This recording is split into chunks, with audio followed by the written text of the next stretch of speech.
মন্ডলের নেত্রী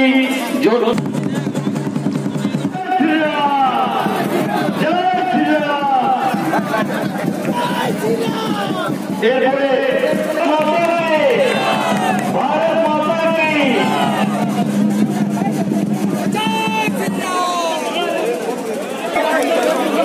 অলিম্পিয়ানদের প্রতি অনুরোধ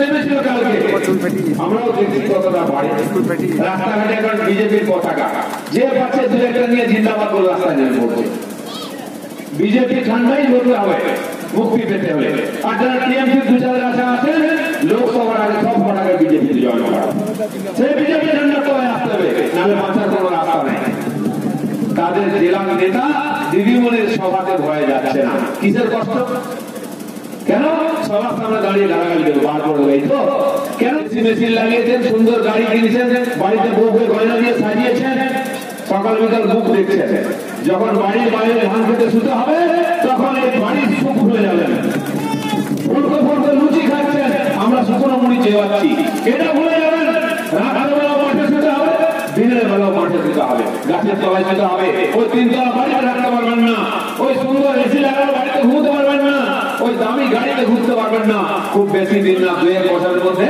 এই সাথ আমরা টিএমসি নেতাদের দেবো আজকে আমি দাঁড়িয়ে বলে যাচ্ছি আমরা বদলায় হিংসা বিশ্বাস করি না কিন্তু আপনারা মানুষের যে অত্যাচার করছেন যে ধরনের বেআইনি কাজ করছেন গণতন্ত্র হত্যা করছেন তার জন্য আমাদের এটা করতে হবে নাহলে সাধারণ মানুষ আমাদেরকে দোয়া দেবে আমাদের ক্ষমা করবে না তাই আমি বলে রাখছি ওই বদল নাই লিখে রাখছি লাল কালিতে সব বদলানো ঘুরে ঘুরে বদলানো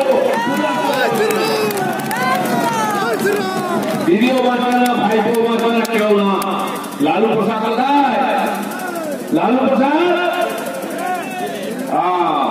पहले बिहार के लोग बोलते थे जब तक सामो सामा आलू रहेगा बिहार में लालू रहेगा है कि नहीं तो बिहार में लालू है लेकिन थोड़ा सा बदल गया है जब तक सामो सामा आलू रहेगा तब तक जेल में लालू रहेगा टीएमसी যারা নেতা সে ইঞ্চি সাইজের হোক আর ফুট সাইজের হোক যেমন সাইজের হোক নেতা যারা আগে বিড়ি খেতে খাওয়ার পয়সা ছিল না একটা বিড়ি নিবিয়ে রেখে কানে রাখতেন দুবার খেতেন কি তাই কিনা এখন তো আমি সিগারেট খেয়ে আমাদের দিকে ধোঁয়া ছাড়ে আমরা বুঝি না টাকা কোথা থেকে আসে এই পঞ্চায়েতের টুকা গরিব লোকের টাকা যার একটা ঘর ধরে সাইকেল ছিল সে এখন চকচকে হিরো হোন্ডা মোটর সাইকেল চড়ে কি কোথা থেকে টাকা এলো যার ভাঙা মোটর সাইকেল ছিল সে 4 টাকা এসি গাড়ি কিনেছে টাকা কোথা থেকে এলো যার মাথায় চুলে তেল লাগানো লাল উঠবো হাওয়াতে সে এখন শ্যাম্পু দিয়ে ঘুরে বেড়াচ্ছে জানেন না টাকা কোথা থেকে এলো দুবেলা খাওয়া যুক্ত না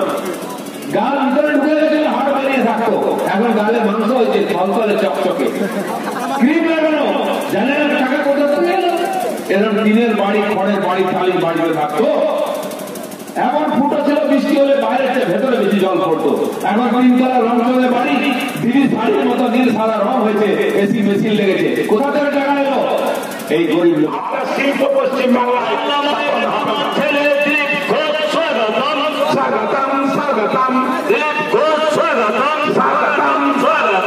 বাংলা মায়ের দামাল ছেলে ঠিক কাল পরশু দিদিমণি একই কাজ করেছেন পুরস্কার দিতে গিয়ে মেয়েদেরকে পুরস্কার দিয়েছেন সাইকেল দিয়েছেন দিয়ে বলছেন রাস্তায় নামা বিজেপিকে ঠেকাতে হবে যে 13, 14, 15 বছরের মেয়েরা স্কুলে পড়ে তারা রাজনীতি কি বোঝে তারা বিজেপি সিস্টেম টিএমসি কি বোঝে তিনি আজকে বুঝিয়ে দিচ্ছেন এতদিন যে দান খয়রাতি করেছেন কন্যাশ্রী যুবশ্রী সবুজ সাথী সাইকেল আমার বাংলার বাড়ি বা নির্মল বাংলার পায়খানা যারা যারা নিয়েছেন এবার ইলেকশনে সবাইকে প্রচার করতে নেমে হবে নামতে হবে আর যদি না নামে যেমন বিজেপির লোকদের পুলিশ ধরে ঢোকাচ্ছে আপনাদেরকে কোমরে দড়ি দিয়ে ঢোকাবে বলে তখন 45 সাইকেল নিয়েছিল মনে এবার বেরো রাস্তায় এই হচ্ছে দিদির আসল চরিত্র এই হচ্ছে তার মনের ইচ্ছা যা যা দিয়েছেন দান ধ্যান করেছেন সব ইলেকশনে তার পয়সা বুঝে দেবেন টিএমসির অফিসে বস্তা বস্তা বোম রাখা হয়েছে টিএমসি নেতার বাড়িতে আর জেরিকালে করে ড্রামের মধ্যে বোম রাখা হয়েছে তার ছবি বেরিয়েছে কাগজে এই মারামারি চলছে তখন কি বলছেন টিএমসি অফিসে বোম ফাটলো বলে ঝাড়খণ্ড থেকে লোক এসে বোম ফাটিয়ে যাচ্ছে ঝাড়খণ্ড থেকে লোক এসে গুলি মেরে যাচ্ছে ঝাড়খণ্ড থেকে লোক এসে ওদের পার্টি অফিস দেখে দিচ্ছে। আমি বললাম ধরছেন না কেন? ধরুন না একটাকে। মিথ্যা কথা বলে আজকে লোককে ভুল বোঝাচ্ছেন। এখানে আমরা আটকাবার চেষ্টা করে তাহলে কিন্তু ভুলে যান উত্তরপ্রদেশ, বিহার, ঝাড়খণ্ড, ত্রিপুরা, আসাম যেভাবে পরিবর্তন হয়েছে পশ্চিমবঙ্গ সেইভাবে পরিবর্তন হবে। সাধারণ মানুষ বিজেপি জনগণনা করছেন যারা গণতন্ত্রকে রক্ষা করবে, মানুষকে সম্মান দেবে, আমাদের ছেলে মেয়েদের ভবিষ্যৎকে তৈরি করবে, এই বাংলার ভবিষ্যৎকে সুরক্ষিত করবে, সেটা একমাত্র ভারতীয় জনতা পার্টি করতে পারে। তাই নরেন্দ্র মোদীর নেতৃত্বে সারা দেশে বিজেপির বিজয় যাত্রা এগিয়ে চলেছে। পশ্চিমবঙ্গের পরিবর্তনের সূচনা হয়েছে। সাধারণ মানুষ পঞ্চায়েত নির্বাচনে, বিভিন্ন উপনির্বাচনে ভোট দিয়ে আমাদেরকে বুঝিয়ে দিয়েছেন আগামী দিনে বিজেপি। মানুষ বিজেপির সঙ্গে আছে। যতই গুন্ডা দিয়ে মারপিট করুক, যতই পুলিশ দিয়ে কেস করুক, আমাদেরকে আটকাতে পারবে না। তাই আজকে সারা পশ্চিমবঙ্গ জুড়ে পরিবর্তন শুরু হয়েছে। সবাই হাজার হাজার লোক আসছেন। মাননীয় প্রধানমন্ত্রী আসবেন, 4টে সভা করবেন। মাননীয় সভাপতি 8টা সভা করবেন। দেশে আমাদের যে মুখ্যমন্ত্রীরা আছেন তারাও এখানে সভা করবেন। কেন্দ্রের সব বড় নেতারা সভা করবেন। তারা পশ্চিমবঙ্গকে আমরা কুলকালাম করে দেবো। সাধারণ মানুষের মনে সাহস দেবো, এগিয়ে আসুন। আপনার গণতান্ত্রিক অধিকারকে হরণ করতে পারবে না, আপনার কামানো টাকাকে লুট করতে পারবে না। ভারতীয় জনতা পার্টি আপনার সঙ্গে আছে। সারা দেশে যেভাবে পরিবর্তন করছে, বাংলায় পরিবর্তন করবে। তাই আপনারা এতক্ষণ ধরে এই সভায় উপস্থিত হয়েছেন, আমাদের ভাষণ শুনেছেন, সভাকে সফল করেছেন এবং পঞ্চায়েত নির্বাচন থেকে বিজেপি সেই সভা প্রবচেন মাটি ওঠো পারল না। যেখানে বিজেপি সভা তারপরে করছে, তারপরে ফ্লপ। আর ফ্লপ যত হচ্ছে, দিদির বিপি তত বাড়ছে, ব্লাড প্রেশার তত বাড়ছে, আর দিদি তত ভুল বকছে। শুনলাম নাকি এখানে এসে বসে আছেন কি না বলরামপুর আমাদের চা বলা, এই যেন একেবারে আদরের কথা। বিজেপি 16 জন, 17 জন, ওদের 2 জন, আর তাতে বলছে আমার বলরামপুর চায়। এই যেন মহামারী আত্মা। এই আত্মার অনেক হয়েছে, আর করে লাভ নেই।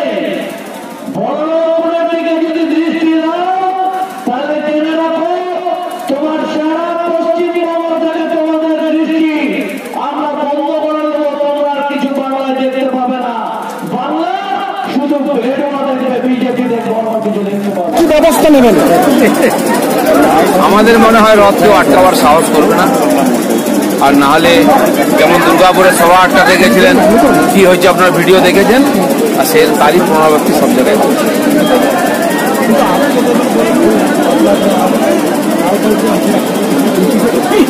এটা যখন হবে বুঝতে পারবেন। যেভাবে আমাদের উপর অত্যাচার করছে, কেউ যদি মনে করে যে এরকমই চলবে, ওটা চলবে না, তার হিসাব হবে। কালকে আপনারা লাল কালি দিয়ে লিখে রাখছেন? লাল কালি ডাল ডায়েরি সব লেখা থাকছে, আর লিখে দেবো, তার সময় সব বিচার হবে। আচ্ছা আচ্ছা, বলছিলাম প্রতিটা নির্বাচনী সভাতে মোদীজি আমাদের মমতার অনেক গুণগান করছেন, এটা নিয়ে আপনি কি বলবেন? এরকম গুণগান? ওর কাজ ভালো, কর্মসূচি ভালো। মোদীজি বলেছেন? বলেছেন অন্য কোনো মোদী, অন্য রাজ্যে বলেছেন। মমতা ব্যানার্জি ভালো কাজ করেছেন, মোদীজি কমপক্ষে বলবেন না। গতকালকে জেলা সভাপতি আপনার কিছু কিছু লোককে মদরদ খাইয়ে রাস্তায় নামানো হচ্ছে। চলুক, বিজেপির প্রচার যেভাবেই হোক, সেই জন্য আপনারা ছবি ছাপছেন, লেখাচ্ছেন, বিজেপির খবর আসছে, তো আমরা খুশি আছি। তারা আপনাদের ঝান্ডা নিয়ে এসেছে। আমাদের ঝান্ডা রাস্তায় বাঁধা আছে, আপনিও নিয়ে বাড়ি যেতে পারেন। রাস্তায় বিজেপি ঝান্ডা সব জায়গায়, যে কেউ নিয়ে বিজেপি জিন্দাবাদ বলুক, আমরা চাই সারা সমাজের এমন। সম্প্রতি বিজেপিকে কিভাবে আটকানোর চেষ্টা করছে কেন? আপনার যে অভিযোগ করছিলেন, আপনি কেন, এর কারণ কি? তার কারণ আমরা জিততে আরম্ভ করেছি, একমাত্র বিজেপি টিএমসিকে হারাতে পারে, আর সেটা লোকসভা ইলেকশনে বুঝতে পারবেন না, যাই করুন। সেই জন্য নৈতিকভাবে, রাজনৈতিকভাবে পারছেন না, গণতান্ত্রিকভাবে পারছেন না, পুলিশ দিয়ে, গুন্ডা দিয়ে, কেস দিয়ে আটকাবার চেষ্টা করেন। তাহলে কি দাদার পুলিশ এবারে ভোট করাবে? হ্যাঁ, কেন্দ্রীয় নির্বাচন কমিশনের যে ভোট, সেটা কেন্দ্রীয় পুলিশ দিয়ে হবে। সম্প্রতি মুখ্যমন্ত্রী এসে এই কথাটা বলেছেন যে আপনারা এই রাজ্যে কি প্রভাব বিস্তার করবেন, তারা বিজেপি শাসিত ঝাড়খণ্ড এবং আসামে গিয়ে এবারে নির্বাচনে লড়াই করে জিতে যাবে। এর পেছনে যে উদ্দেশ্য আছে এটা বুঝতে হবে। উনি বুঝে গেছেন পশ্চিমবাংলায় সিট আমরা ধরে রাখতে পারবো না, বিজেপি জিতবে, তো পার্লামেন্টে পৌঁছতে গেলে কোথা থেকে নিতে হবে, তো সেই জন্য ঝাড়খণ্ড আসামের দিকে আছেন। কিন্তু আমিও বলে দিচ্ছি, আসাম আর ত্রিপুরাতে যে রেজাল্ট হয়েছে, সেই ঘটনা, সেই পুনরাবৃত্তি বাকি সব জায়গায় ওনাকে দেখতে হবে। এই রাজ্যে কতগুলো সিট পাবেন বলে আশা করছেন? এখন তো 22টা থেকে শুরু করেছি আমরা, একটা বাড়ছে প্রতিদিন। দেখুন এখন 3-4 মাস বাকি আছে, দেখতে পাবেন। এখন রথযাত্রার কর্মসূচিতে পুরুলিয়ার কি হবে একটু বলা যাবে? পুরুলিয়া জানতে পারবেন, লিখিত আপনার দিয়ে দেবো, লিস্ট আমরা দিয়েছি, তারা যখনই পারমিশন করে দেবেন সেটা লিখিত আগে প্রেসকে জানিয়ে দেবো। তো আমাদের এই জেলায় 4 দিন রথ থাকবে, তাই তো সমস্ত বিধানসভা সমস্ত ব্লক পর্যন্ত এই যাত্রা পৌঁছবে। তারা আসবে এখানে কিছু জানা গেছে? এখনো ঠিক হয়নি, বড় বড় নেতারা আসবেন, কেন্দ্রীয় নেতারা থাকবেন। প্রত্যেক লোকসভায় একটা বড় মিটিং হবে 50,000 থেকে 1 লাখের, সেখানে কেন্দ্রীয় নেতা থাকবেন। আচ্ছা স্যার, আরেকটা কথা বলছিলাম যে দিল্লি দখলের জন্য কি তৃণমূলের সমর্থন আপনাদের দরকার হতে পারে? কোনো দরকার নেই আমাদের, আমরা পাবলিকের সমর্থন চাইছি, আর পাবলিক সমর্থন করবে। গতবার 282 পেয়েছিলাম, সেটা 300 পার করবে বিজেপির একার, বাকি তো ইন্ডিয়া আছেই। সেই জন্য দিদিমণির লোক পৌঁছবে কেন দিল্লিতে, এটা এখন প্রশ্ন। আপনাদের প্রিয় শহর রঘুনাথপুর অঞ্চল আপনাদের জন্য নিয়ে এসছে সুখবর। আপনাদের দৈনন্দিন জীবনকে সুস্থ রাখা এবং রান্নাঘরকে আরও সুন্দর করে গড়ে তোলার জন্য দীর্ঘ প্রতীক্ষার অবসান ঘটিয়ে নিয়ে এসছে এসপি কিচেন অ্যাপ্লায়েন্সেসের তরফ থেকে কুচিনা। রান্না করবেন আপনি, খেয়াল রাখবে কুচিনা। কুচিনা শোরুম, এখানে আপনারা পাবেন প্রিমিয়ার কোয়ালিটিযুক্ত modular kitchen setup, kitchen chimney, water purifier, cooktop, hobs, micro oven, dishwasher. ঠিকানা Paharatali, Adra road, Raghunathpur, Purulia. Pin number 723133। Mobile number 8145807772 অথবা 6296952020।